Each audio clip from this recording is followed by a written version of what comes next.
Muito bem. Estamos de volta. Eu peço desculpas a você porque tivemos um problema técnico, a nossa internet caiu. E nós estamos então retomando aqui a parte final e conclusiva da nossa live. Espero que você tenha assistido. E se você de repente está acessando esse nosso conteúdo agora e não sabe o que está acontecendo, olha, vai lá para a parte 1, tá bom? O 666, código 1, ou melhor, parte 1, porque nós estamos começando a parte 2, que vai ligar aquilo que nós já dissemos até o momento em que a nossa internet estava tudo ok. Então esse vídeo vai subir aí como estreia, mas nada mais é do que um complemento daquilo que nós não conseguimos completar ao vivo através da nossa internet, ok? Então nós estamos no momento aqui, vamos retomar exatamente desse ponto. Pastor Hernani. Muito bem. Nós ouvimos, né, ao final, o pastor Dornelles comentando sobre as bestas que vão agindo ali, pastor, em Apocalipse 13. E o senhor citou que, pela forma que o texto está apresentando, nós identificamos os Estados Unidos como agindo. Só que para aqueles que estão acostumados a buscar esse tipo de conhecimento, não na Bíblia, mas na internet, ouvem que essa besta é o papado, essa besta é o protestantismo, essa besta é muita coisa, menos aquilo que a gente está apresentando. Então eu quero perguntar para o senhor, essa besta que está agindo aí, é a América, é o protestantismo, é o papado, o que é? Quem são esses personagens para a gente identificar hoje e termos desvendado esse, não vou dizer mistério, mas essa dúvida que tantas pessoas semeiam na internet? Hernani, essa é uma questão delicada aqui e a gente não consegue resolver assim rapidamente, né? Podemos dar algumas sugestões. Sim. Mas veja, a primeira besta é ferida de morte. O que é essa ferida de morte? O entendimento, né, dos protestantes, isso desde o contexto do século XVIII, né, é que a ferida de morte é a retirada do apoio político, civil, né, do poder religioso. Então, os estados europeus, com a Revolução Francesa, o humanismo, tudo isso que veio no século XVII e XVIII, os estados europeus tiraram do catolicismo, né, aquele apoio irrestrito que davam a todas as causas católicas. Então, a ferida de morte é quando o poder religioso não tem mais o poder civil à sua disposição, como seu braço forte, né, e, portanto, não pode perseguir mais ninguém. E aí o poder religioso se restringe, né, à sua atuação no campo religioso. Pois bem, quando diz que a besta sobrevive, ou ela volta a viver, é porque ela vai retomar esses poderes. Agora, o que é curioso em Apocalipse 13 é que dos versículos 11 a 18 não tem mais ação da primeira besta. As ações são da segunda besta. Nós estamos acostumados com a ideia de que verbo indica ação, né? Então, os verbos todos usados em Apocalipse 13, 11 a 18 são para falar, primeiro, das ações da segunda besta como falso profeta, porque aí faz sinais, seduz, né? Comunica fôlego, e depois os verbos que indicam as ações da imagem da besta. A imagem da besta fala, ela fala como dragão, ela faz morrer, ela impõe a marca da besta. Então, veja, nenhum desses verbos aqui tem como sujeito a primeira besta. Então, ou seja, se a gente olhar para a Europa esperando que aquela estrutura religiosa, né, do catolicismo, do papado, venha retomar os poderes civis, isso não vai acontecer. Que poder que ele retoma? É o poder que a imagem da besta vai lhe proporcionar. Aí, quando entramos no capítulo 17, fica mais claro, porque uma visão recapitulativa ajuda a entender a outra, né? Então, no capítulo 17, a mulher, que representa o poder religioso, está montada na besta. A besta é toda a estrutura civil, do poder civil, né? Ali estão envolvidos, né, o poder do Estado americano, dos Estados europeus e dos reis do mundo inteiro, porque no capítulo 17 a ideia é universal. Okay. Então, estes poderes civis do mundo inteiro vão oferecer, vamos dizer, sua força, sua influência, sua legislação, né, ao poder religioso. Então, aí, a primeira besta, vamos ver, o que sobrou dela depois da Revolução Francesa? O poder religioso, a religião, o poder simbólico que ela exerce. Agora, no capítulo 17, todo esse poder religioso está configurado na mulher. E a mulher, no capítulo 17, está montada na besta, ela domina sobre a besta. A besta ali representa todo o poder civil que nos últimos dias se coloca à disposição do poder religioso. Aí é interessante a gente pensar aqui nesse contexto, veja, aí as pessoas pensam em catolicismo, protestantismo, todas as religiões, sabe? Porque se você pensar no contexto americano, são os protestantes, os evangélicos, os pentecostais e os católicos juntos. Todos eles são atuantes, juntos ao governo civil hoje. Todas as religiões estão lá. Se a gente pensar no contexto da América do Sul, o catolicismo é mais atuante, mais forte do que o protestantismo. Se a gente pensar no contexto da Europa, o catolicismo também é mais atuante, mais forte do que os protestantes. Agora, se você pensar no Oriente, no Extremo Oriente, onde é o budismo, o hinduísmo, então ali é o espiritualismo, que é a religião que vai manipular o poder civil. Aí, para isso, tem a visão do capítulo 16, né? Os 3 espíritos trabalhando juntos, sabe? Em busca de conquistar o poder dos reis da terra. Olha, quem são os 3 espíritos? As 3 grandes religiões. Então, aí tem catolicismo, tem protestantismo, evangelicalismo, pentecostalismo e tem espiritualismo. Então, em cada situação do planeta, um deles será mais influente que o outro, mas eles estão juntos.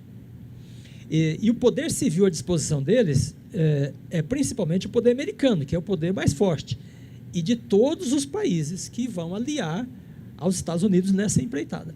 Então, todos os países estão representados na besta em Apocalipse 17. Todos os reis da terra, como diz em Apocalipse 16, né? Os espíritos se dirigem aos reis do mundo inteiro. Do mundo inteiro. Então, ou seja, o poder religioso tenta cooptar o poder político, né, no mundo inteiro. O poder mais forte de todo esse poder político é o poder americano. Mas depois vem todos os poderes, do Brasil, da Europa, né, da África, do mundo inteiro. Termina ele se colocando à disposição do poder religioso. Quem comanda todo esse processo, né, é o catolicismo, no fim das contas. Porque nós falamos aqui de lei dominical, essa lei dominical vem do catecismo católico romano, guardar domingos e festas. Então, os protestantes, ao pensarem numa lei dominical, eles estão levando as pessoas a guardar a lei de Roma. Se os espiritualistas, né, buscarem lei dominical, eles estão fazendo isso em prol de Roma. Então, no fim, Roma termina tendo a influência religiosa sobre todos os reis da terra.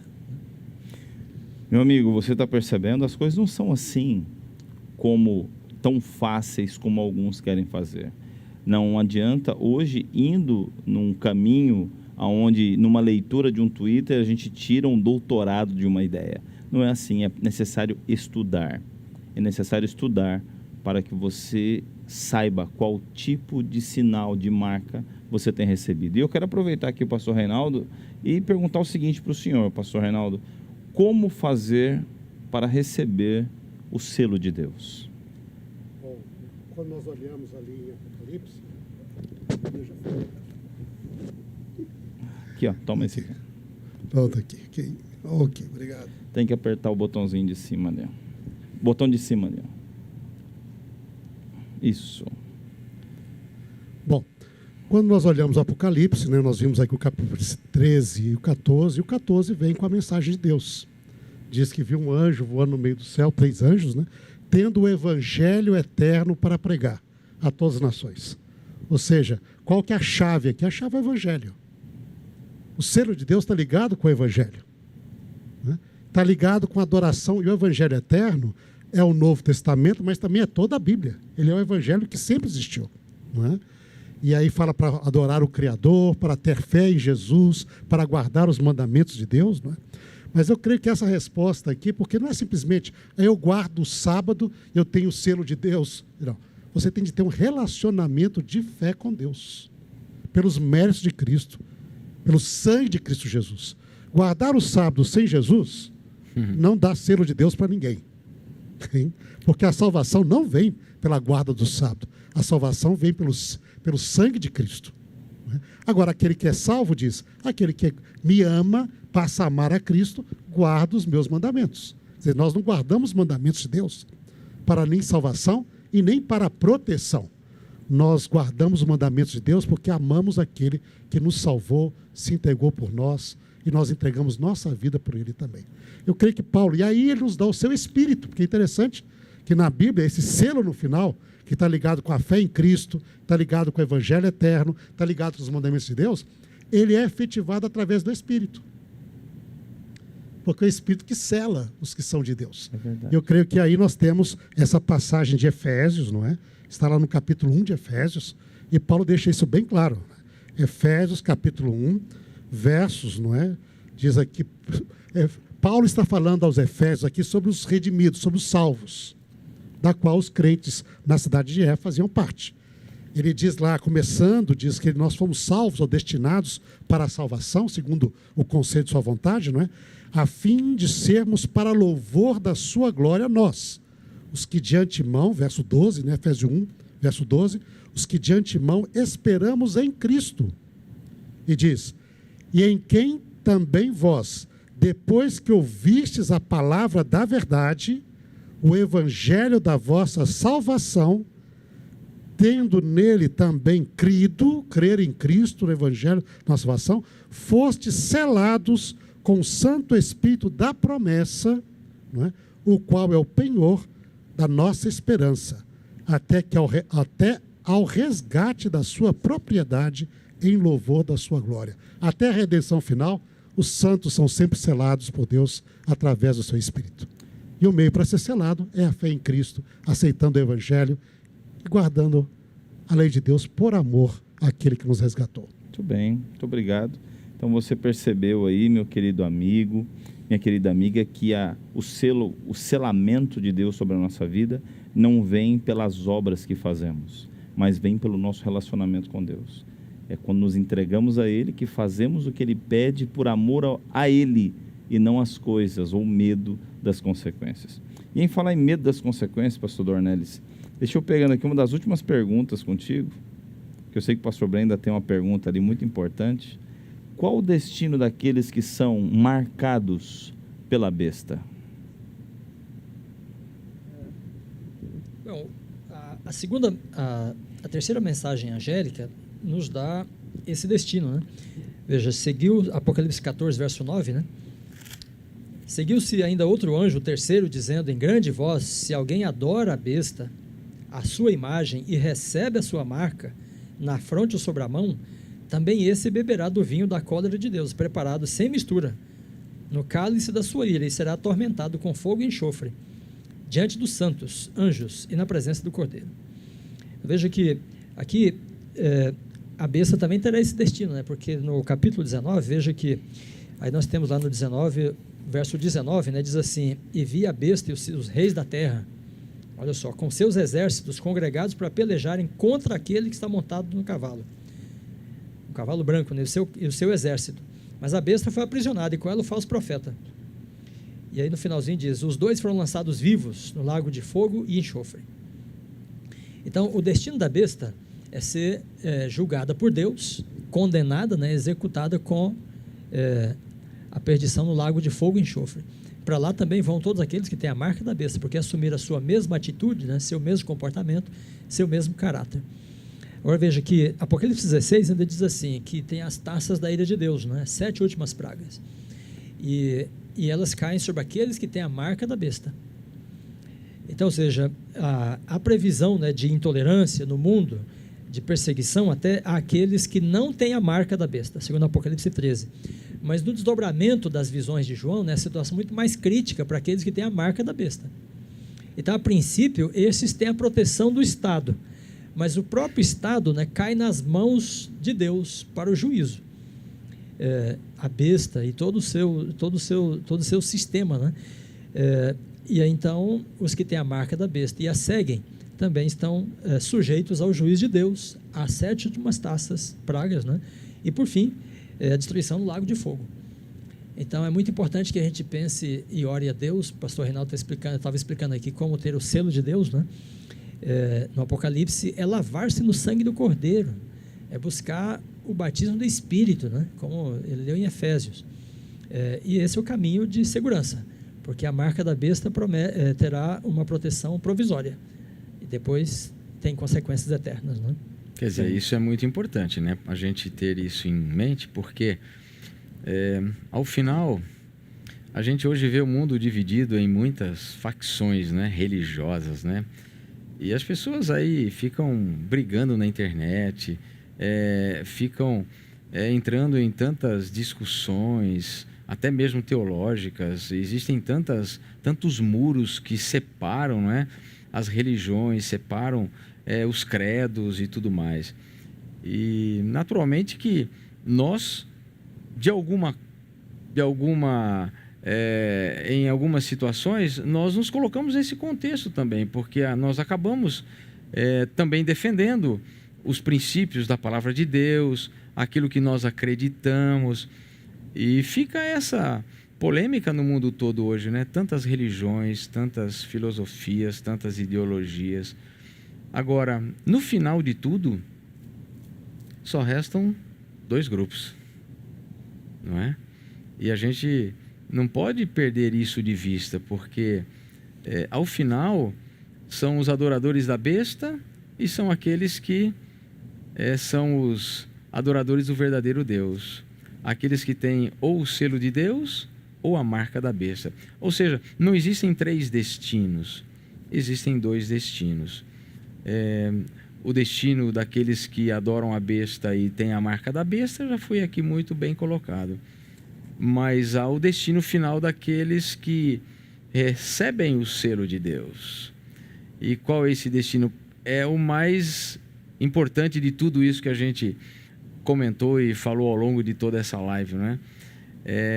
É aquilo que a gente sonha.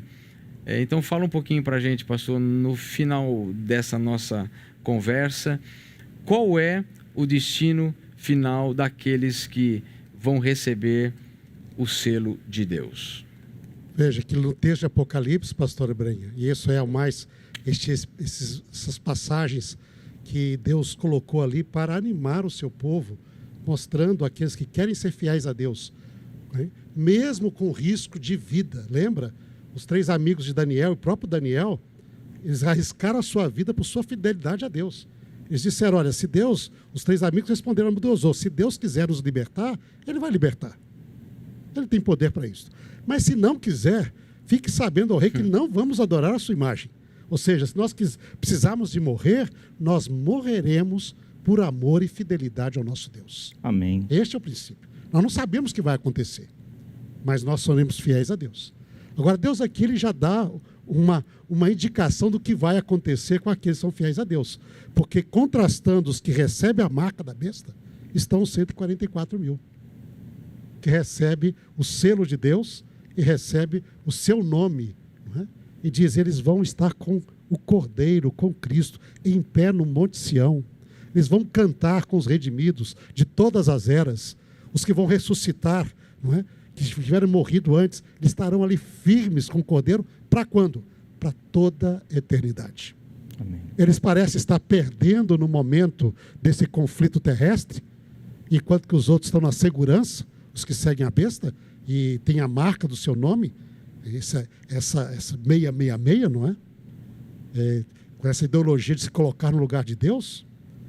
Mas aqueles que seguem o Cordeiro, mesmo entregando a sua própria vida, eles estariam dispostos a dar sua vida pela fidelidade a Deus, eles terão a vida eterna.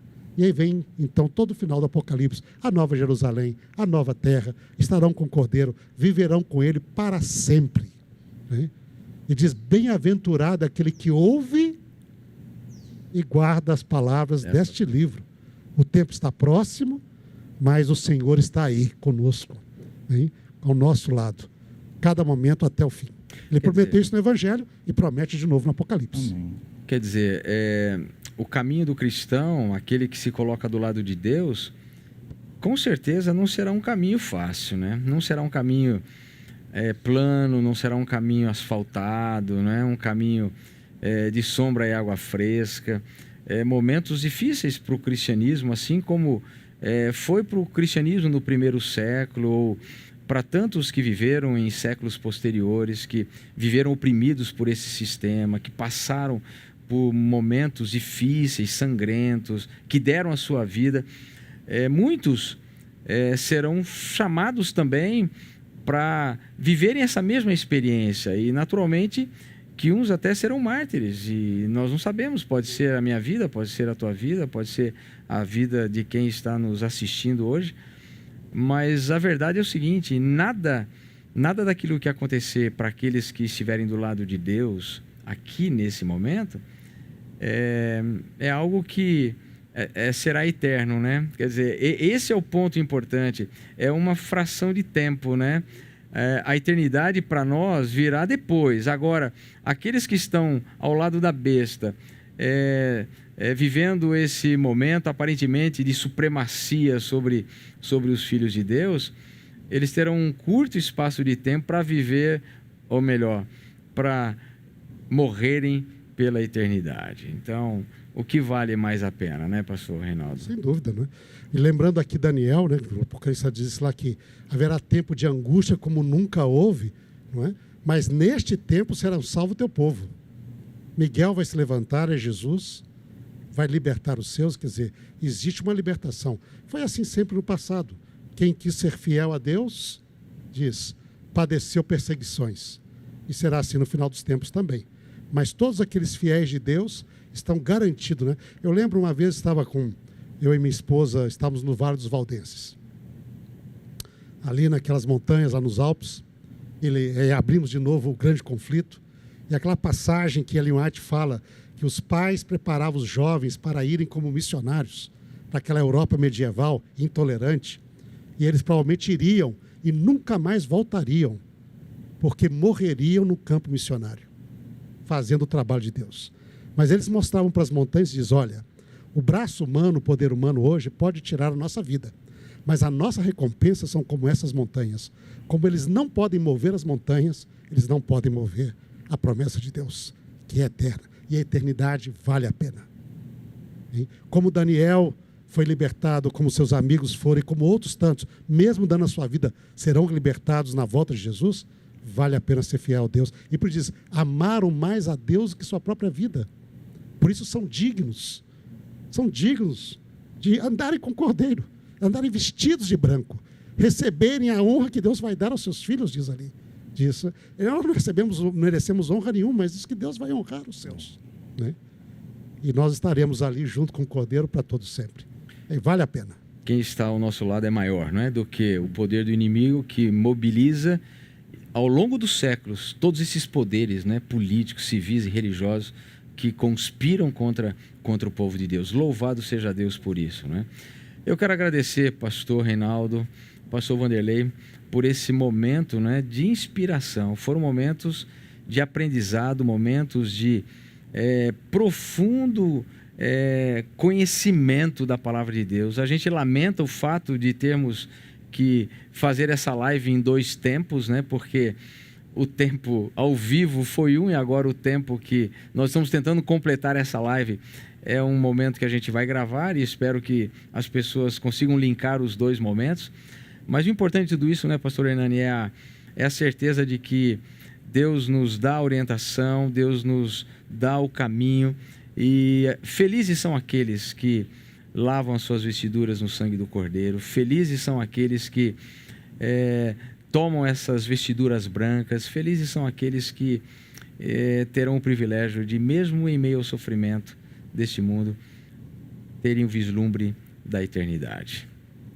Verdade, pastor. Eu fico emocionado ali ouvindo o pastor Reinaldo falar, me tocou muito a ideia de as pessoas se prepararem sabendo que não voltariam. Então, hoje em dia nós tomamos tanto cuidado, né, com a nossa vida, às vezes até cuidamos demais no que falamos por medo de uma consequência que pode acontecer e pensar que essas pessoas, elas preparavam seus filhos para talvez não vê-los nunca mais nessa terra, mas a certeza que na eternidade os veriam, né? E acho que falta esse espírito na igreja de Deus de novo, da gente poder, de nós nos doarmos amando mais a Deus que a nossa própria vida. E eu tenho certeza que é estudando a Bíblia que a gente vai ter esse espírito novamente, né, pastor Reinaldo? Nós queremos então pedir ao pastor Reinaldo para finalizar esse momento com uma oração, por favor. Vamos orar então? Bondoso Pai, está nos céus, te agradecemos por esse momento de estudo e reflexão na tua palavra e agradecemos ao Pai pelas revelações que tu deixastes ali no livro de Apocalipse para ajudar os teus filhos, tuas filhas a conhecer o tempo em que vivemos e os tempos que estão por vir, Senhor, para terem certeza da maneira como Tu desejas que nós decidamos, Senhor, nos momentos críticos da história deste mundo. E também para podermos ter a certeza de que Tu estarás ao lado dos Teus filhos até o fim, selando-os com o Teu Santo Espírito, protegendo o Senhor com a Tua mão e dando força, se necessário for, para enfrentar qualquer desafio, mesmo os desafios para a própria vida. Senhor Santo, nós pedimos que abençoe a cada um que nos acompanhou nesta live, que está estudando a Tua palavra, que o fortifique, que abençoe esta pessoa e aos seus queridos também.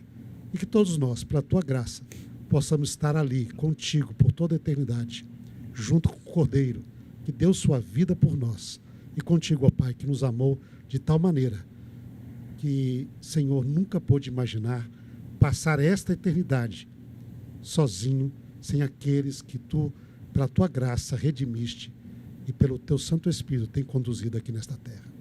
Guarda-nos agora, ao longo desta nova semana. Abençoa-nos, Senhor. Em Cristo Jesus te pedimos, de tudo te agradecemos. Amém. Amém. Que Deus te abençoe. Nos vemos semana que vem com um tema maravilhoso. Boa semana. Até lá.